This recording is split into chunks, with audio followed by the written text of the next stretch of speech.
Carlos, did they try to grab you when they found you and your sister in the bathroom? They didn't find us in the bathroom. They were next to the door with my mom and dad. My mom were putting their hands up and their head down. And where were you? Me and my sister were at the bathroom calling 911. But then at one point they did find you. Did they try to grab you? No, they didn't find us. They just went.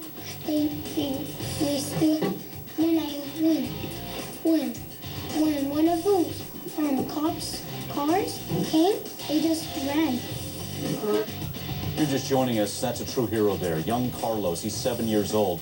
Here's what happened, and we're getting more pieces of this story. His little 6-year-old sister goes outside to get her lunchbox, leaves the door open. We believe that's how 3 robbers gained entry into the home. They come in, wielding guns, hold mom and dad at gunpoint. This little guy, quick-thinking Carlos, grabs his little sister. They go hide in the bathroom, and he calls 911. And because of that, his calm, his demeanor, and a great 911 operator who walked him through it, she was able to get police there, and we're hearing again from Carlos that once the robbers saw police vehicles, they take off. Mom, dad, sister, and little Carlos, all okay. What a story. Again, my favorite press conference I think we've ever done here.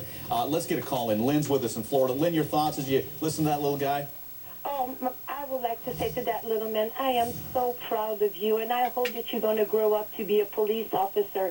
Then one day when you get the 911 phone call, you will go and help somebody else like they did to you. And thank you very much for that lady who helped him. Monica, I think her name is. She did a fantastic job, and hallelujah for her. But it's so sad that this generation have to help the parents when the parents are in trouble. Well, this little guy, he did the great work. Thanks for the call, Lynn. Again, kudos to both sides. Obviously, little Carlos and Monique Patino, the 911 operator. Mike, if you were able to walk up to this little guy as an investigator yourself, what would you tell him? I tell you what, I'd probably be in tears anyway, but he is just one unique little boy, and you know what, Mike? I hope they play this press conference at his academy graduation when he graduates from the LAPD, LA Sheriff's Office Academy.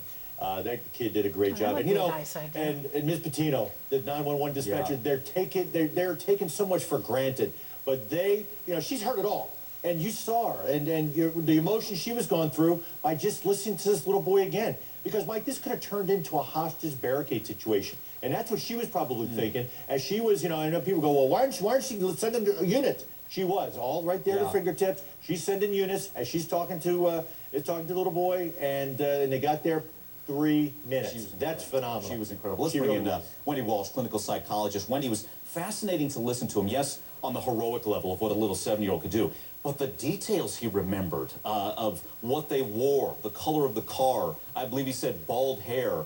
Just the words of a 7-year-old like that. What are your thoughts as you listen to him and what he was taking in, and again, what he did? I think while we're astounded, Mike, that these words and this great brain work came from a 7-year-old, it also helped that he was young, so he's not clouded with a million different fears and memories. Like, you know, I couldn't remember my address or phone number at a moment like that, and he clearly could because it was all fresh to him, and he's also used to listening to instructions of adults. We all forget to do that as we get older, so he's used to paying attention to adults for guidance as he paid attention to the words of that 911 operator. And Wendy, what? It was emotional. I mean, when he looked at Monique and said, thank you, and she started up, I think Big Mike Brooks here almost started up. I know I did. What was your thoughts at that point, Wendy?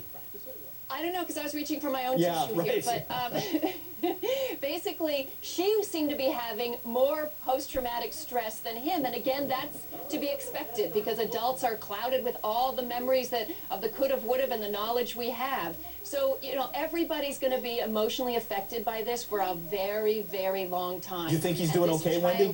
In listening to him, you think he's handling this okay? Seems to be. Well, yeah.